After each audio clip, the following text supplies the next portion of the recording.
Hey, this is the Christopher Complex for the Christopher Complex Show. This is one of the interviews that we did in the early stages of the show.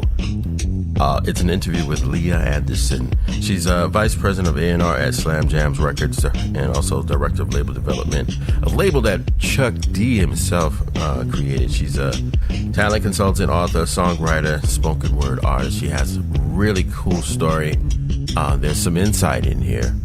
She also talks about her views on music today, the state of music, some of the things that she's looking for in artists when it comes to music. So if you're an artist out there, if you're a musician out there, she can help you with those tips. I think it's a really good interview. We had this interview in the fall of 2017, and we're just getting a chance to get it out to you guys so you can enjoy it. Again, this is an interview with Leeia Henderson of Slam Jams Records. She's also an author, songwriter, spoken word artist. You'll hear her story right now. Here we go. So this is a telephone interview, so bear with the aspects of that and enjoy. We're talking to Leeia Henderson. We're going to get a chance to learn about her. We want to talk about her platform, what her movement is all about, and that's the reason why I really wanted you guys to, get a chance to know her. We're going to speak to her in depth, and she's going to give us some insight. For you guys that's into music, you artists that's been bugging her, I see it on LinkedIn all the time. She may talk about the music, state of hip hop. We're going to get into it all. So get your pens ready, get your ears really, really tight, and let's just have some fun. Guys, I just want you to introduce you to Leeia Henderson. Hey, Leeia, how you doing? All right, how you doing? Pretty good. So let's just get into it. Can you give us a little bit about your background?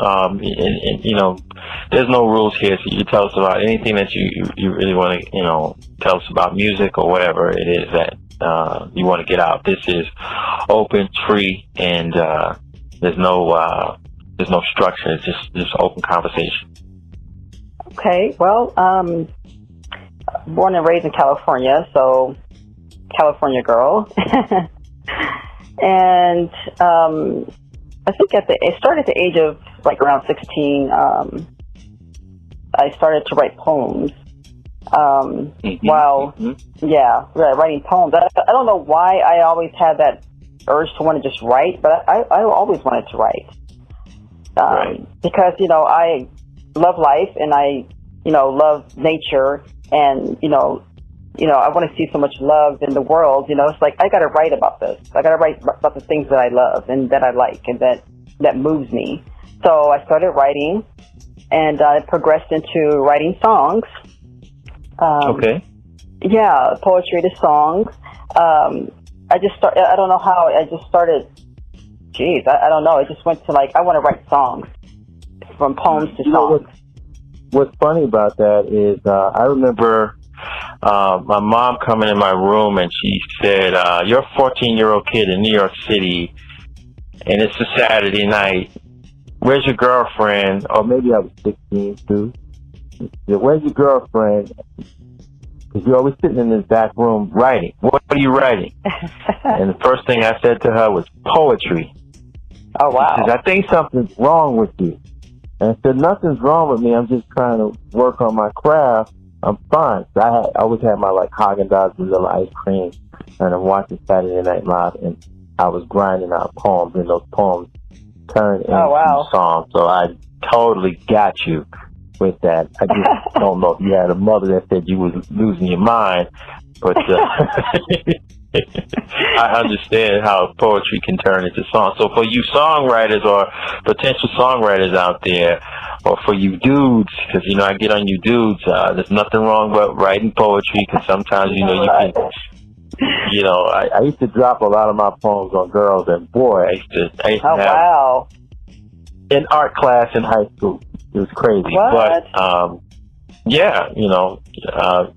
But that's what I used to do. Prince thing, but I just loved poetry and those things, and it does turn you into a songwriter. So Yes, it does.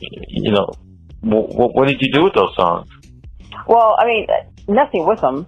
But later on, because see, in my family, well, there is some, talent, as far as music goes. My brother, he's a singer and he raps, and so and my two sisters. My sister played the piano, and my other sister she sang, and my mom she played the piano and the guitar. So it's all musically inclined, right? Then from that, I wanted to learn to play the guitar, but I didn't go to class for it. I start playing by ear. Wow. So I've been playing guitar for a while now. I just love the sound of it. So I just I want to, learn guitar. But I still haven't went to class for it. It's just still playing by ear. And then later, I thought I would start, going on online, looking for sites that offer, writing. There is sites out there. I think one was Tryon. It's called Tryon. It's a site where writers can post, poetry and post their writing, about their articles or whatever. So I started getting off into that. I started seeing the response to it. So that's it's kind of exciting when somebody they comment on something that you wrote. And so I was like, okay, yeah, you know what I mean, right? Yeah. And so, were you nervous or? I was excited. I was like, what? People are responding to this? So it made me feel like, okay, so I'm saying something that's positive. I'm saying something that's good. And so I started writing more on different sites and started getting, more feedback. And, it just kind of went from there. And then later, when Facebook came out, I kind of got into Facebook, and there, that was a whole different world, because then I befriended a jazz artist. And then when we became friends, I started, you click on their music, listening, and I was like, wow, this is nice, So it came to me because I heard a spoken word. You heard a spoken word, right? There's a club in New York called New York Soul. Okay. I stood over there once, and it was cool. Yeah. Real laid back. So that night it was pretty tough because there was some rappers they were going at it. I was over there trying to tell the world I love my mother, and these fools just down on stage and they just started killing each other verbally. But it was awesome because you could see that the skills were being built right in front of you, and it was all freestyle. Wow. Yeah, and that's how I got into spoken word too. I inboxed the jazz artist. I said, I like your music. It's really nice. His name is Stephen Jerome Ferguson.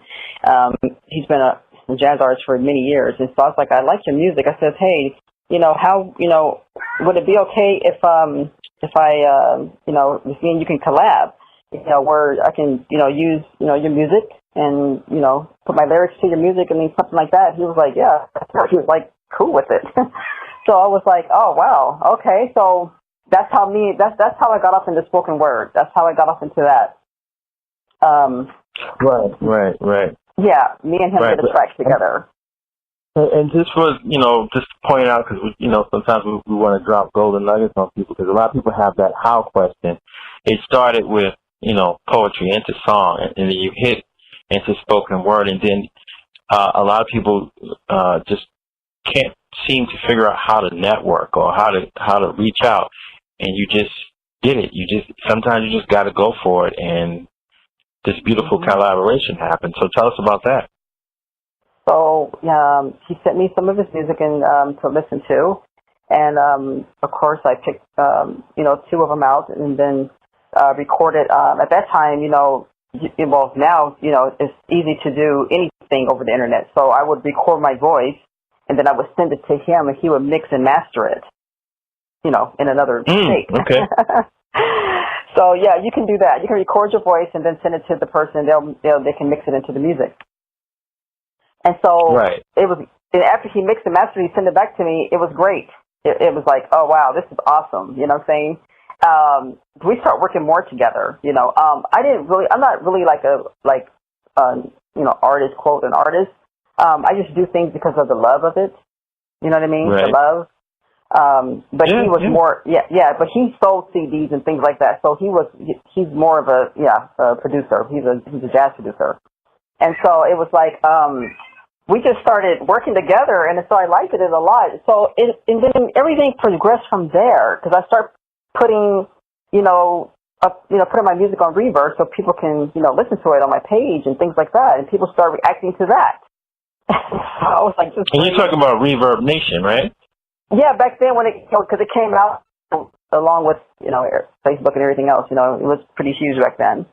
It's huger now. Right.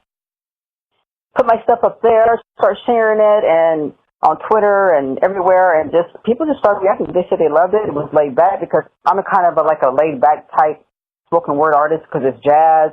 You dim the lights.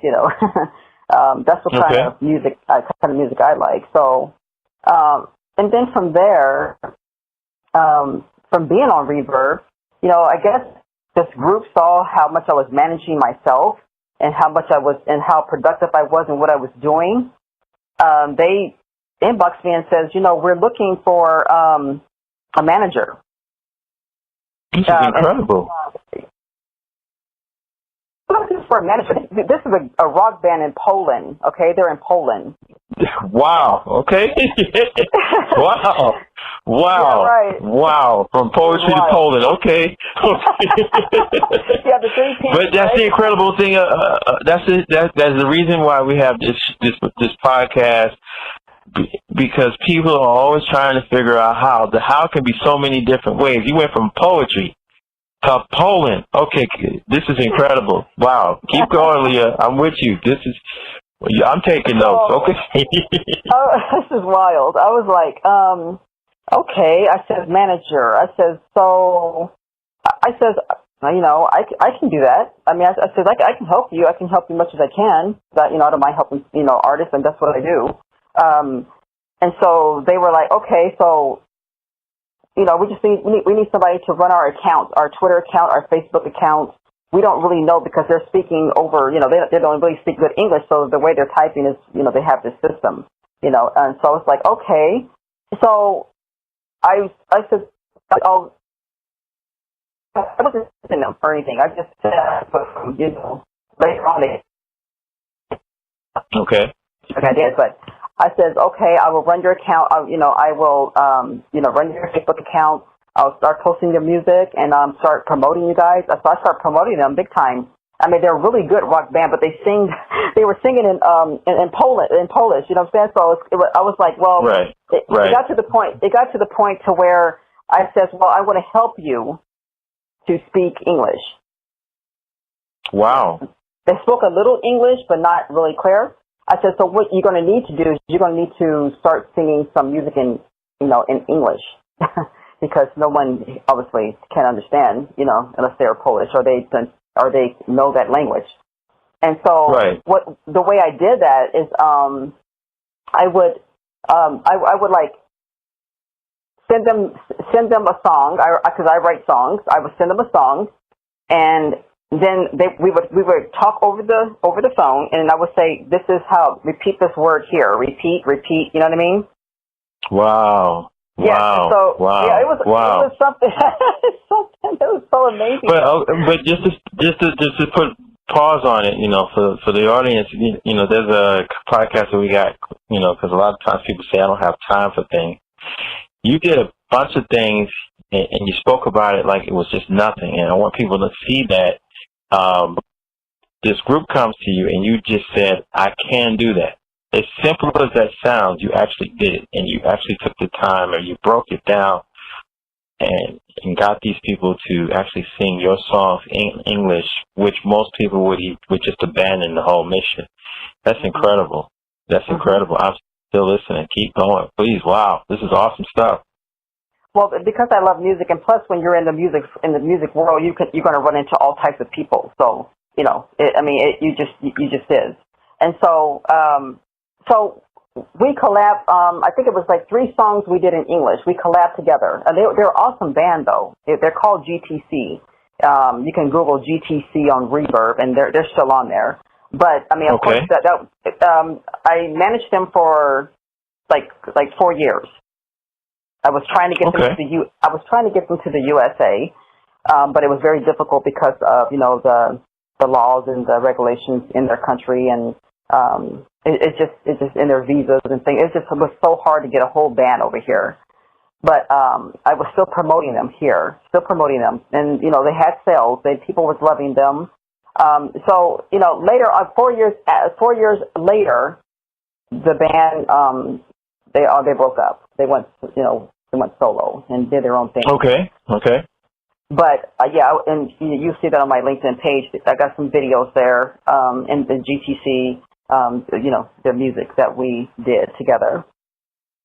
Which after that, which progressed it into once I got on LinkedIn and signed up and started being active there, then I ran into a former Universal executive who also saw my work and my dedication and my postings and my positivity and things like that. He was saying that he was looking for an A&R for his distribution company. Wow. Yeah, hard work, dedication. See, that's the thing that people keep trying to, shortcut. Commitment, hard work, dedication. And you were doing this. All right, you don't have to answer this question. You find this funny, but you don't have to answer this question. Did you get paid for that? Like, did you get, paid? Or, was it just, the love? Because you did say, no. A lot of it is about love. It is, and that's what it was, because I was first starting out. And no, I did not get paid for with the band. No, I did not. I did it because I wanted to help them. Wow, and so love turned into this new position with the guy from Universal? Yes, he was a former Universal executive, and he ended up leaving Universal and getting his own company, distribution company. And so he contacted me, and I was like, really? I was like, A&R, okay. I said, that sounds like something I would like to get off into, and learn more of the functions, of distribution and things like that. And so he says, cool. He says, I'll do some paperwork, and you can look it over, sign it or whatever, and let me know. And so, of course, I did all that and started working with him, looking for artists, like I do now. Great. I mean, he helped a lot of people. He helped a lot of artists with their distribution. We did great together. I stayed with him for 2 years. But in the midst of that,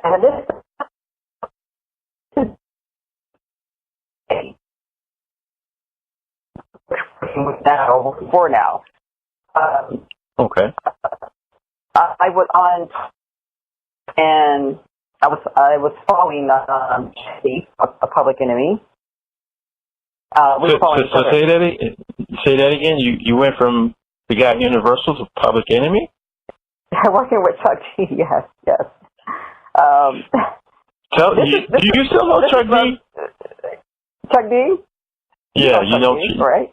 I know Chuck D. If you know Chuck D and you talk to him a lot, just tell him that I said it was a choice between my high school prom and Chuck D at the Apollo with Public Enemy, and I chose Public Enemy. Just let him know that. Oh, my God. Let him know that's how that... Man, please, listen, I went to art design high school, and there were some hot girls. Trust me, they were hot. But I wasn't, with any of them until I found out the next day that that's when all the teenagers activated and got all fiery and hot and sticky. But I didn't think that was going to happen, so I just said, Chuck D, Public Enemy, Grip, Flavor, no brainer. I went to the Apollo. I saw Chuck. He was killing it. Fear of a Black Planet was probably just like the second thing in my bloodstream besides Prince. Wow, that is... Oh, my gosh.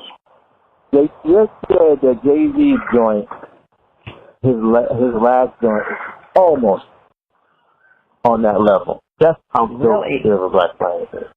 So if you talk to Chuck tonight, tomorrow, just say, one of your Sams, I like to say, told you to go to your concert. I can't believe it.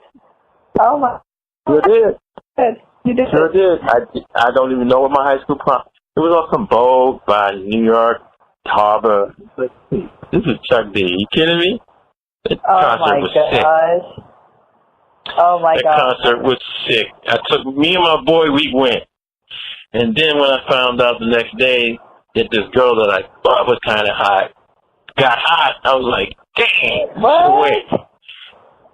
Oh my. See what happened? See what happened?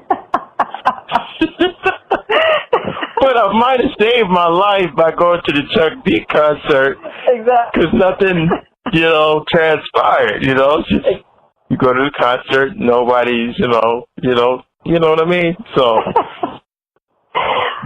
So.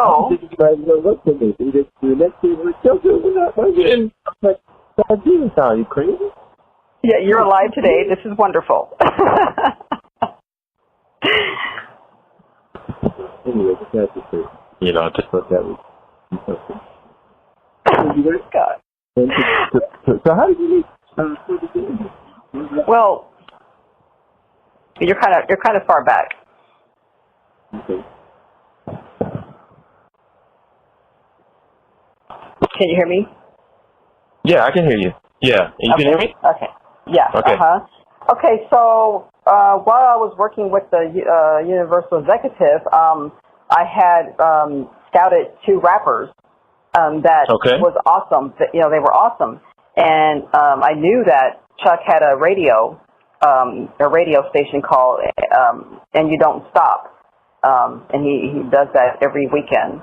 And so I liked their style because they were old hip hop. They're the old hip hop style.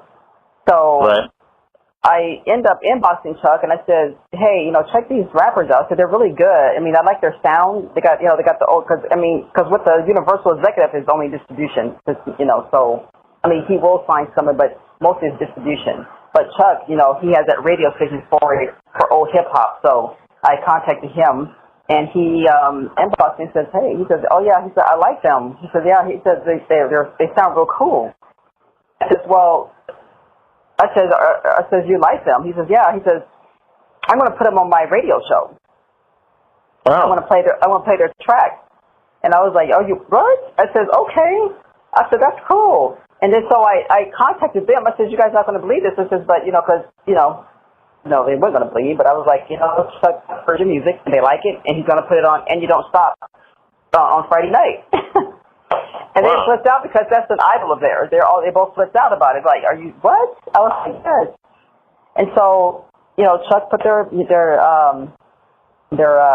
music on that night, and everybody heard it. Everybody loved them. And so from there, he contacted me back and says, I'm starting a record label, and it's called The Art Recording, and I want to know if you want to be head A&R. Nice.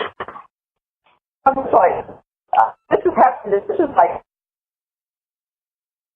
I mean, this is awesome. I mean, how everything is progressing for you. That's awesome. So what happened from there? Of course, I said okay, because I was going to resign, from working, with the Universal guy anyway. So I just went. Of course, just about doing this, Of course, it's always involved in, guidelines and things like that, and so I read everything over, and signed some things, and I'm here. Been here for a while. Wow. And that's your current project right now? Yes, in our label. Mm-hmm. That is, man, so your story is incredible. So 16 years old, you went from 3 Ps, Poetry, Poland, and Public Enemy. That's awesome. That's some awesome stuff. That's awesome. Yeah. So I know you have a movement that you starting or started. Tell us about that and why is that a passion? The movement called it's the tour, and the reason I started this movement is because the music thing is right. Yeah. especially hip hop. To me, it's not hip hop today. Right. Leeia, you're breaking up a little bit here. Can you hear me? Yeah, I can hear you. Let's start again. Because I can always edit, you know. Okay. The movement. Yeah. What's the name of the movement again? It's called the Freedom Tour. Okay. Okay. And it's based on the music of today, how the music, mainly hip hop, is not hip hop. Okay, it's not hip hop today. The music back then, Run DMC, Public Enemy, you know, Ed Lover, you know, all the old rappers, you know, Ice Cube, everybody. Back then, the music was different. It was fun. It was loving. You know, it was happy. You know, it was we was in the park. We were hanging out. But now the hip hop today is more sex, drugs, and violence. Oh yeah, and then you got some songs out there where, you know, guys are telling their girlfriends, let's go in the bathroom and do this, and exactly. You know, the other day I had a friend that I literally just told the universe, where's this dude at? Because I need him back. And I had made a track, and I just always thought this young man had something, and he actually befriended Sean P. and until, you know, Sean P. passed away. But I had said to him, you need to come and just collaborate with me. I said, but just do me a favor. And he said, what's that? I said, most of the rappers nowadays, they don't really rap. They just say the N-word at the end of every line. And they think that is the rap. And he said, no, Chris, I don't do that. And he says, I still do it the right way. He says, I can give you a bunch of N-words. I said, no, I can do that too. I said, but we don't need that right now. You know, we need real hip-hop. You could, you know, battle rap it. I don't care if you want to, you know, point somebody out or pull somebody out. That's hip-hop. But just use the N-word like 50 times or tell a girlfriend we're going to go in the bathroom and, you know, you're going to hold on to the toilet. I just think we went too far. We went way too far. Too far. You know that Chuck is definitely against, you know, the way, you know, I mean, he embraces art, period, okay? But he himself, you know, he don't like the N-word either, okay? The N-word should be buried by now. But some rappers are saying that they took the word back, and that's why they use it to each other. That's why they say it to each other, because they took the power back to themselves. I'm like, that doesn't make any sense. Well, you know, it's like the you know, like the thing that you posted today on LinkedIn. You said, you know, take the power back, and, you know, we got a couple of comments. But I told one young man, I said, imagine if you walk down the street, and instead of you saying, what's up, N-word, you said, what's up, businessman? Yeah. And when he said that, his whole entire demeanor changed. I said, you see how everything changed? Because if you call another man a businessman or what's up, leader, or what's up, mister, that person has to now go home and dress like that, speak like that, read like that, and everything. But if you keep calling each other nigger, even though you think you took the word back, you still have to identify with that, and it's going to take you 100 to 200 years to make the definition of that change into whatever you think is going to change, and you won't even be a recipient of whatever positive change you're trying to make, because you're still linking negative with the word. Exactly. And I just told him, I said, I give you a challenge. Call all your friends and pick up the phone, or when you see them walking down the street, just say, what's up, businessman? And watch what happens. They're going to look at you like you're funny, but they're going to, I guarantee you, their body's going to straighten right up. Exactly. And, exactly. Something positive. I mean, yeah, I'd rather hear, you know, what's up, bro? You know, even that, you know, that's fine. But the N-word, right. You know, like I said on LinkedIn, and I don't know, I got all kinds, like, I don't know, hundreds and hundreds of people talking on that post. You probably didn't see it, but it was about the N-word and the music. And I was saying that there's a lot of things attached to that word, to that word. It's a lot of abuse, a lot of killings attached to that word. So why would you want to go around saying that? to each other.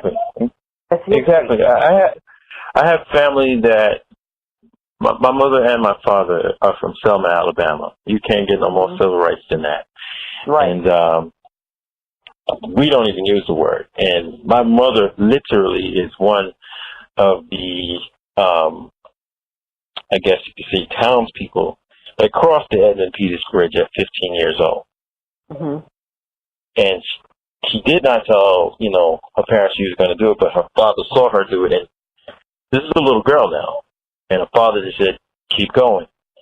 So you cannot walk up to a person like that actually got us to, that participated in helping us get to this point and use the N-word around them. Because they're going to look at you like you just have no clue what that is to be growing up in Jim Crow South in Selma, Alabama, when, you could be in your house and somebody can snatch you out.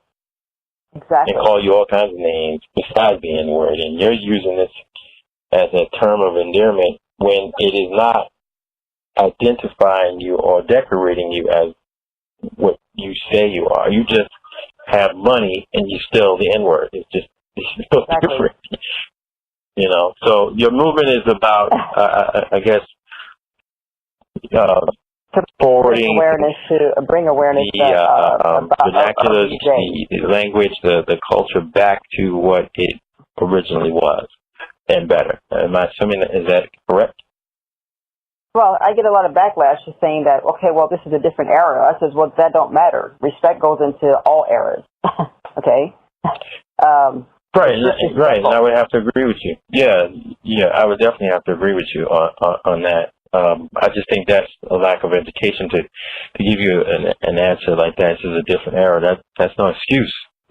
No, not at all. How is that an excuse? It's a different era. It was a different era back then. The funny thing about hip hop is that hip hop started as party music. Yeah. And it seems that it can never go back to party music, or one half of hip hop is, current events, the time, what we experience, and the other half is celebratory music. It seems like everything's got to be about drudgery. And I knew someone that studied the test. There was a gentleman I think he was from Japan. He took water and he was playing music. And when he played negative music, when the water would freeze, it would be the ice crystals would freeze in a deformed way. And when he played positive music, while this water was freezing, the water would freeze in that pretty snowflake way. So sound and vibration does change. It changes everything. So if it can change water, and if you understand what water is H2O, obviously, cell structures, matter.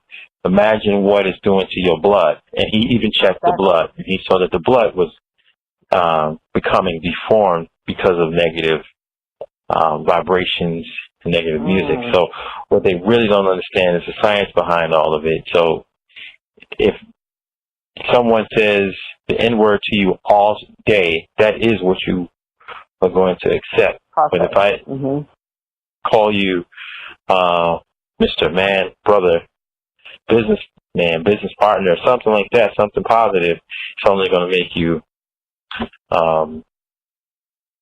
give off more positive vibrations and stuff like that. So how is the Freedom tour going? Is that something that's already set in stone? Did you launch it already, or where are we at with the project? Right now, I am being ready to start a nonprofit organization. Then I will be reaching out for sponsorship with that. Okay. And then my plan after that is to tour at least 5 states and to set up to have artists in those states not travel with me. It's a freedom tour because I'm trying to bring freedom, because right now hip hop is in bondage right now. Yeah. It's the corporations. The corporations that took over, and that's what messed up everything. So, trying to break the chains, trying to bring awareness to, hey, artists and writers do not, write those type of lyrics or sing or rap those lyrics. Right. No, I agree with you, but if we can, just talk about it a little bit more, why do you think hip hop is in bondage? What do you see from your viewpoint, especially because you're an A&R, you do have you're working with Chuck and the boys and stuff like that. Like, what are you seeing that's making you say this is definitely been chained and shackled and controlled by corporate America? What do you see? Because that might give an aspiring hip hop artist that is writing poetry right now, but it's going to turn that poetry into song. Mm-hmm. Well, once the corporations got involved, back then, like I said, you see the difference of the music back then. The corporates was involved in, but now they see that, the corporates see that, the kids of, that kids in the hood, we got low income children, who's going to be moved by their idol in this type of music. So when they're singing Papa Molly and Percocet and things like that, that's a way to sell drugs through the music. Right.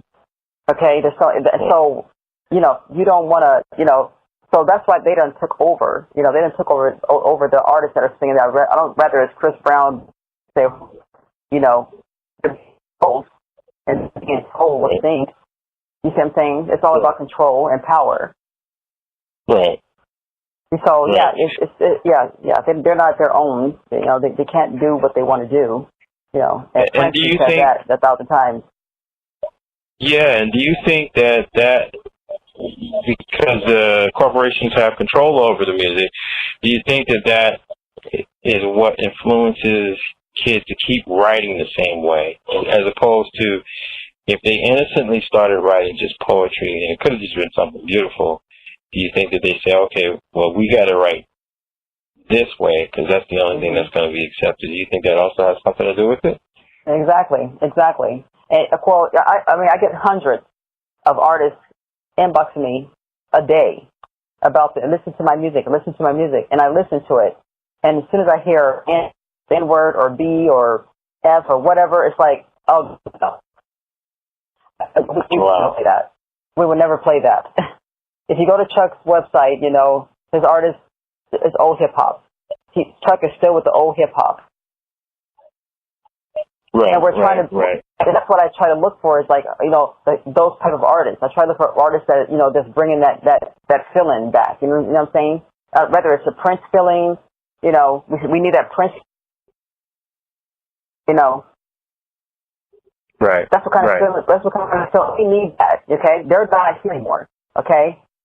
Michael Jackson and Prince was, you already know. I don't need to say any more about them. Right. That was music. That was music. Yeah. Very influential music too. And those guys, they dug deep. They dug very, very deeply. As I was saying to you privately, if you guys check out the Morris Hayes interview on the podcast, you'll get to see Prince's motivations in that deep rooted sense of how to create music and how to make something really great and not just go on surface, because sometimes if your piece is about what the Jim Crow experience was, or just slavery, and you need that N-word, then it makes sense, but to start it out, there's a lot of records that just start out N-word, and then a couple of measures later or a couple of beats later, N-word. And it's just like, oh my God, so what am I getting from this? And people just don't understand that stuff gets in your soul, as opposed to, using Michael Jackson as an example, you know, when he came out with Thriller, you just knew, okay, he's just having fun. And that fun translated to you having fun. You know, Prince, you know, Let's Go Crazy, there is a message in Let's Go Crazy, but still just translated to you having fun. So how much fun could you possibly have? Like, you know, I mean, if, like, you know, as a poet and as a songwriter, I just, like the other day I saw a guy and he was driving his, you know, nice little car. He had this beautiful girl and he was feeding her N-word. And I'm like, how do you do that? You know, how do you know, is that the message that you want your girlfriend to have? Is N-word, N-word, N-word? And I mean, how do you look in your girl's eyes and say, you know, I love you, N-word is in the background, you know? So I totally get it, you know, I totally get it. It's horrible. But I don't know. I mean, huh? It's horrible that word is, you know, it's still around, you know. It's used by people of color, you know. Yeah. Our generation today, when we have on the rise, when we have rape on the rise, when we have drug overdose on the rise, we have drug dealers, when we have all that on the rise, and you are creating music that, you know, that enhances that. Yeah. That's we're not getting anywhere with that. Okay, you're just increasing, you know, more violence and more drugs and sex and the videos. You know. Right. Yeah. You know, look at it. Yeah. So what other? Yeah. So what other projects are you working on, or is this you going to focus on this right now, and then I guess we'll be able to support it and get behind it and add some value to it. Is there any other projects you're working on, or?